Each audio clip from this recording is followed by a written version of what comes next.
नमस्कार। कल दिन शनिवार है और तारीख है 19 अगस्त 2023। तो 19 अगस्त 2023 को आंगनवाड़ी केंद्रों पर ECCE के तहत कौन सी गतिविधियां करानी है उसे आज हम लोग जानेंगे। देखिए, आपको आंगनवाड़ी केंद्र पर कुल 4 घंटे में 5 पीरियड पढ़ाने हैं 3 से 6 साल के बच्चों को।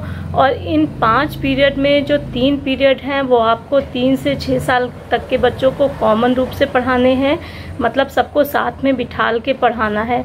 लेकिन जो दूसरा और चौथा पीरियड लगेगा वो ग्रुप बनाकर बच्चों को बिठाना है और उनके आयु वर्ग के हिसाब से आपको गतिविधियां करानी हैं। तो हम देख लेते हैं कि 19 तारीख में शनिवार को हमें क्या क्या गतिविधियां करानी है। तो सबसे पहले जो हमारा पहला पीरियड होगा, आप सभी जानते हैं कि आंगनवाड़ी केंद्र पर बच्चों को लाइन में खड़े करके उन्हें आपको प्रार्थना करानी है, तन हो सुंदर मन हो सुंदर, प्रभु मेरा जीवन हो सुंदर। इसके बाद सभी बच्चों की स्वच्छता जांच करनी है, उनके नाखून चेक करने हैं, वो नहा कर आए हैं या नहीं, बाल सही से कंघी किए हुए हैं या नहीं, कपड़े साफ पहन के आए हैं या नहीं, ये सारी चीज़ों की जानकारी करनी है। और जो बच्चे अपना ID कार्ड यूज़ करते हैं उनके ID कार्ड सही से उनके पास गले में पड़े हैं या नहीं, ये सारी चीज़ों की जानकारी करनी है। उसके बाद बच्चों को कैलेंडर के हिसाब से कौन सी तारीख है, कौन सा दिन है, कौन सा महीना है, आपको ये बताना है, जिससे कि बच्चों में रोज़ ये हैबिट पड़े कि वो कैलेंडर कैसे समझना है, कैसे जानना है और कैसे बताना है, ये वो जान सके। तो इसके साथ साथ चूँकि आपको मैंने अपने पिछले वीडियो में भी बताया था कि ये वाला जो महीना है वो पशु पक्षी और जानवरों की थीम को डेडिकेटेड है। तो कल आपको बताना है पहले पीरियड में प्रार्थना और ये सब चीज़ें होने के बाद कि खुर और पंजे वाले पशु पक्षी कौन से हैं, इनके बारे में आपको बात करनी है कि कौन से ऐसे पशु और पक्षी हैं जिनके पंजे होते हैं, जिनके खुर होते हैं, उनका निवास क्या होता है। तो ये सारी चर्चा आपको अपने बच्चों के साथ पहले पीरियड में करनी है। ठीक है, अब दूसरे पीरियड में आपको क्या करना है, दूसरे पीरियड में बच्चों के ग्रुप को 2 भागों में बांट लेना है। जो हमारा पहला ग्रुप होगा वो होगा 3 से 5 साल तक का, और जो हमारा दूसरा ग्रुप होगा वो 5 से 6 साल तक का होगा। तो पहले हम जान लेते हैं कि 3 से 5 साल के बच्चे को दूसरे पीरियड में क्या करना है। तो चूंकि आपको पता है दूसरा पीरियड 1 घंटे का पीरियड होता है और इसमें 30-30 मिनट की 2 गतिविधियां विभाजित की गई हैं। तो कल 3 से 5 साल तक के बच्चों को जो पहले 30 मिनट हैं इसमें इनको फ्री खेलने देना है जैसे ये चाहें। लेकिन इसके जो बाद के 30 मिनट होंगे उसमें आंगनवाड़ी वर्कर को क्या करना है कि पशु पक्षी और फूल के चित्रों को सामने रखना है, फिर उनसे पूछना है कि इसमें से क्या गायब है। तो इस गतिविधि के बारे में मैं आपको बताती हूँ। तो 3 से 5 साल तक के बच्चों को ये गतिविधि का पहला स्तर है, ये करवाना है। इसके लिए आपको करना क्या होगा, मतलब इसकी थीम है कि चित्रों से क्या चीज़ गायब है। मतलब आप क्या करेंगे कि आपके प्री स्कूल किट में कुछ जानवरों के चित्र हैं, कुछ पक्षियों के चित्र हैं या कुछ वस्तुओं के चित्र हैं। इनको एक जैसी थीम के चित्रों को आप निकाल के ज़मीन पे 6-7 चित्र आप रख लेंगे। फिर बच्चों से कहेंगे कि बच्चे आप इन्हें देखो, इनमें क्या क्या है।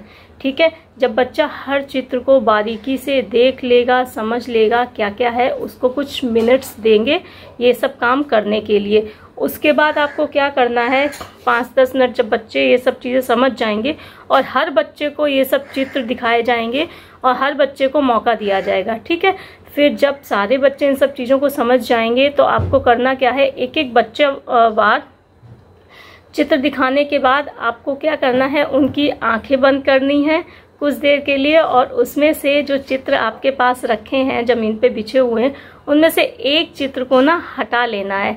हटाने के बाद जब बच्चे की आप आंखें खोलेंगे फिर उनसे पूछेंगे कि अब बताओ इनमें से कौन सा चित्र गायब है। तो चित्रों में क्या गायब है, ये एक छोटी सी गतिविधि है, लेकिन इसका जो उद्देश्य है वो काफ़ी इन डेप्थ है। जैसे कि इससे क्या होगा, बच्चों के अवलोकन करने की क्षमता, मतलब बच्चे की जो ऑब्जर्वेशन पावर होती है, ऑब्जर्वेशन स्किल्स होती है, उनका विकास होता है। बच्चा देखता है, सुनता है, समझता है, ऑब्जर्व करता है चीज़ों को, तो इससे एक तो वो विकास होगा। दूसरा, बच्चे की स्मरण शक्ति कि पहले क्या था और अब कौन सा चित्र इसमें से गायब है, उस स्किल का भी विकास होगा। तो आपको ये गतिविधि 3 से 5 साल तक के बच्चों को दूसरे पीरियड में करानी है। अब आता है हमारा दूसरा ग्रुप 5 से 6 साल के बच्चे का। तो अभी क्या था, इनको पहले 30 मिनट में क्या कराना है, इसको जान लेते हैं। दूसरे पीरियड में जो 5 से 6 वर्ष के बच्चे हैं, पहले 30 मिनट में उनको हमें आकार के बारे में जानकारी देनी है कि क्या चीज़ छोटी है, क्या चीज़ बड़ी है, मतलब छोटा और बड़ा के बारे में इस अवधारणा को हमें बच्चों में क्लियर करना है। और इसको हम 2-3 तरीक़ों से कर सकते हैं, जैसे कि आप चित्रों के माध्यम से भी कर सकते हैं। एक जैसे 2 चित्र ले लीजिए जिसका एक का साइज़ बड़ा हो, दूसरे का साइज़ छोटा हो। तो आप बच्चों से पूछिए कि इनमें से बताओ बच्चों, कौन सा चित्र बड़े आकार का है और कौन सा छोटे आकार का है।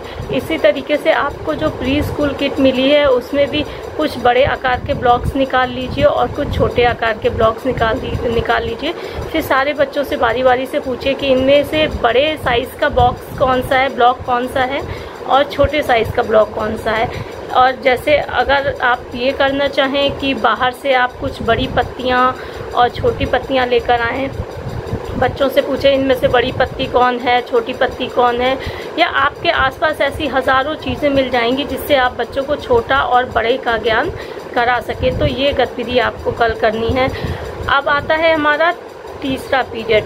तो हमारे जो तीसरे पीरियड में है, जो कॉमन तरीके से होना है बच्चों में, उसमें क्या इस बार रखा गया है, इसमें रखा गया है रस्सी के नीचे से जाना। अभी तक पिछली बार हमने बताया था कि रस्सी के ऊपर से कूदने की बात की गई है, लेकिन इस बार क्या है, रस्सी के नीचे से जाना। जो प्रक्रिया रहेगी वो सेम रहेगी। 2 बच्चे रस्सी को पकड़ेंगे और रस्सी का जो लेवल होगा वो ज़मीन से थोड़ा ऊपर होगा, ठीक है, बच्चों के साइज़ के हिसाब से और उनकी उम्र के हिसाब से, ठीक है। तो पहले रस्सी थोड़ी ऊंची रखिए, फिर बच्चों को कहिए आप इसमें लेट के नीचे से निकलिए, रस्सी के नीचे से लेट के निकलिए। और बेहतर होगा पहले आंगनबाड़ी खुद ये गतिविधि करके बच्चों को दिखाएं, ताकि बच्चे समझ सके कि नीचे से कैसे लेट के निकलना है, ठीक है, और रस्सी को बिना छुए निकलना है, ठीक है। दूसरा, फिर जैसे जैसे आपको लगे कि हाँ बच्चे निकलते जा रहे हैं तो उनका लेवल थोड़ा सा टफ करते जाइए, ठीक है। तो अब करना क्या है, ज़मीन से जो रस्सी पहले इतनी ऊंची थी फिर धीमे धीमे नीचे करते जाइए। तो बच्चे क्या करेंगे, अपना दिमाग यूज़ करेंगे, स्ट्रेटजी यूज़ करेंगे कि हम कैसे निकलें, कौन कौन से तरीके हो सकते हैं निकल के। पीठ के बल लेट के निकल सकते हैं, पेट के बल लेट के निकल सकते हैं, क्या क्या तरीके यूज़ कर सकते हैं। बच्चे अपने तरीके से इस चीज़ को समझेंगे और जानेंगे, ठीक है। तो ये तीसरे पीरियड में करना है। और अब आता है हमारे चौथा पीरियड। और जो चौथा पीरियड है वो भी आपका 2 भागों में, मतलब 2 ग्रुप में बटा हुआ है। एक तो आपका 3 से 5 और दूसरा आपका 5 से 6। तो जो हमारा 3 से 5 वाला ग्रुप होगा उसमें आपको क्या कहते हैं, कराना है अल्फ़ाबेट्स की जानकारी देनी है। अब चूँकि अगस्त महीना चल रहा है, ए से चालू है अल्फ़ाबेट जनवरी से, तो अब अगस्त तक आते आते कौन से अल्फ़ाबेट्स आ गए हैं इस महीने, आपका QRSTUV। तो आपको इन अल्फ़ाबेट्स के बारे में, क्यू के बारे में सारे बच्चों को परिचय कराएं, उन्हें लिखना सिखाएं। RSTUV 3 से 5 साल के बच्चों को कराना है, ठीक है। इसी तरीके से 5 से 6 साल के बच्चों को आपको, जो आपकी पहल पुस्तिका में है इसमें बताया गया है, पेज नंबर 32 पर है। अभी मैं बताती हूँ कौन सी गतिविधि है। हाँ, तो बड़े बच्चों को क्या कराना है, आपको इंग्लिश के जो कैपिटल ABCD हैं और स्मॉल ABCD हैं उनसे आपको मिलान करवाना है कि जैसे कैपिटल में ए हम ऐसे लिखते हैं और स्मॉल में ए ऐसे लिखते हैं, तो वो दोनों सिंबल्स जो हैं इनको मैच कर पा रहे हैं कि नहीं कर पा रहे हैं। मतलब कैपिटल बड़ी ABCD और छोटी ABCD का मिलान करना है, मतलब बड़े में भी लिखवाना है और छोटे में भी लिखवा कर देखना है। ये चीज़ें आपको 5 से 6 वर्ष के बच्चे के साथ करनी है। अब जो हमारा 5वां पीरियड होगा उसमें बच्चों को क्या सुनाना है, उनकी मनपसंद एक कहानी सुनानी है। तो जो आपको, आपकी जो इस बार येलो कलर की पहल मिली है उसमें आप देखिएगा कई कहानियां हैं। लेकिन कहानी सुनाने का उद्देश्य क्या होता है और कहानी सुनाने का सही तरीका क्या होता है, आइए इसको जान लेते हैं। कि कहानी की किताब जो है वो सबसे पहले बच्चों की तरफ घुमाकर पकड़ना चाहिए। मतलब जो कहानी के अंदर से है वो आप बच्चों की तरफ उस किताब को घुमाकर पकड़ेंगे, ना कि अपनी तरफ ऐसे करके पकड़ लेंगे, ऐसे पकड़ना है।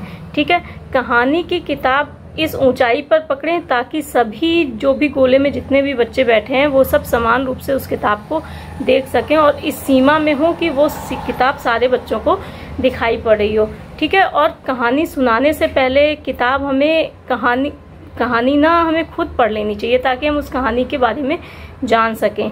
ठीक है, कहानी सुनाने से पहले आपको बच्चे से उस कहानी के चित्र वगैरह दिखाने हैं और उनसे कुछ अंदाज़ा लगाने के लिए कहिए कि वो इन चित्रों को देखकर क्या अंदाज़ा लगा रहे हैं कि ये कहानी किस बारे में हो सकती है।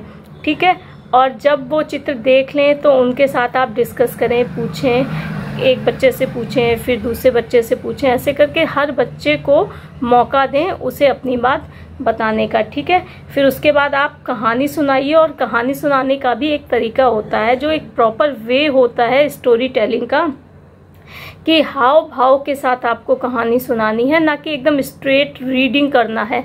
ऐसा नहीं है, आपको सिर्फ पढ़ना नहीं है, जो उसमें लिखा है उसको भाव के साथ, एक्शन के साथ, उस तरीके की आवाज़ों के साथ आपको कहानी बच्चों को सुनाना है। फिर जब सारे बच्चे कहानी सुन लें उसके बाद आप उनसे पूछें क्यों बच्चों कहानी कैसी लगी है। तो इसके बाद आपको बच्चों से कहानी के लिए भी पूछना है। तो ये हमारा कल की 5 पीरियड की गतिविधियों का ये आज का वीडियो रहा। कैसा लगा आप ज़रूर बताइएगा। फिर अगला वीडियो मैं नेक्स्ट डे ज़रूर भेजूँगी। धन्यवाद।